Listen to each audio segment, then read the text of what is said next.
আমরা তিনজন কি করে ওখানে বসবো নাকি? দিদি ভাই উঠে বসেন, দিদি ভাই উঠে বসেন।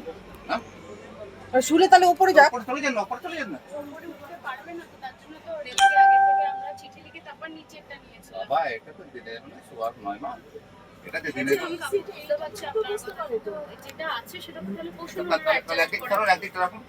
বসে তো বসে দিন, বসে দিন। আমাকে দিচ্ছে না, বসুন বলে যায়। বসেন বসেন বসেন বসেন বসেন না। আমি তো এখানে বসবো, আরো দুজন কোথায় বসবো? বসেন, তোমরা পায়ে কাছে বসুন। ওনার পায়ের কাছে এখানে বসে মাথা নিচু পায়ের কাছে কেউ বসে বলুন তো? পায়ের কাছে এইভাবে বসতে পারবো নাকি? না দাদু ভাই আপনাদের বসতে হবে। আমরা তো বলছি ওপরে চলে যেতে, শুলে কোনো অসুবিধা নেই আমাদের। মায়ের কাছে চলে যাও, তুমি মায়ের কাছে চলে যাও। আরে বাবা মা আছে তো, বসে মায়ের কাছে বসতে পারো তো। কিন্তু আমার মা তো শোবে। সবাইকে হেল্প করে যেতে হবে, গাড়ি ছেড়ে গেছে, আমাকে নামতে হবে। কমিউনিকেশন করো, কমিউনিকেশন করো। গাড়ি নামতে হবে না। করবে না কিন্তু। না করলে আবার আসবে। আজকে আমরা তারাপীঠ থেকে মা তারা এক্সপ্রেসে ফিরছি, খুব ভয়ানক একটা অভিজ্ঞতা। তো তোমরা তো দেখেইছো যে আমরা কারা কারা এসেছিলাম। আবার আসবে, আবার আসবে পরের স্টেশনে, যদি না ওঠে আবার আসবে, না বসতে দিলে। তো এখানে যেটা হয়েছিল, এই যে আমাদের অসিতদা বসে আছে, ওখানে আছেন বাকি দুজন আছে, ওরা বসে আছে। কিছুতেই আমাদের বসতে দেবে না, আমাদের ওঠার পরেই বলছে যে ওরা শোবে, আমাদের ওপরে চলে যেতে হবে। এই নিয়ে একটা বিচ্ছিরি টাইপের ক্যাওয়াস।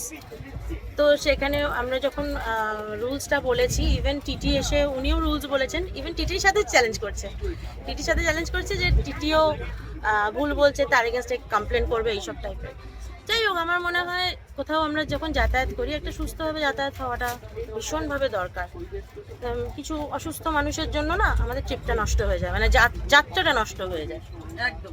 এই বেচারিকে তো কত কথাও শুনিয়েছে, ও চুপচাপ বসে আছে। আমি একদম ইভেন আমাকে ওঠা মাত্র বললেই যাচ্ছে, মানে এমন এমন কথাগুলো বলছে, মানে সহ্য করা যায় না। শুধু আমি একটাই কথা বলছি, টিটি আসুক, রুল দেখিয়ে দেবে।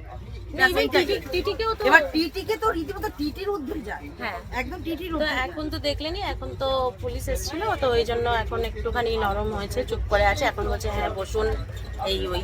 এতক্ষণ ভীষণ বাজে বাজে কথা বলেছে, আমাকে বলেছে, ওকে বলেছে, অসিতদাকে, পিনাকিদাকে, মেনলি পিনাকিদার সাথে ঝামেলাটা শুরু হয়েছে। রুল জানি না আমরা, আমরা ট্রেনে যাতায়াত করিনি কোনোদিনও, আমরা অশিক্ষিত। মানে এটাই হচ্ছে কথা, যে আমরা সত্যি কি অশিক্ষিত আপনারাই বলুন। ট্রেনের ট্রেনের বেলায় যে যাবো, যে হ্যাঁ, আমরা কি বসে যাবো? ট্রেনের রুল হলো যে রাত 10টা থেকে 6টা অবধি স্লিপারের বেড ওঠাতে পারবে, কিন্তু বাদ বাকি টাইমটা ওঠাতে পারবে না, সেটা মানতেই নারাজ।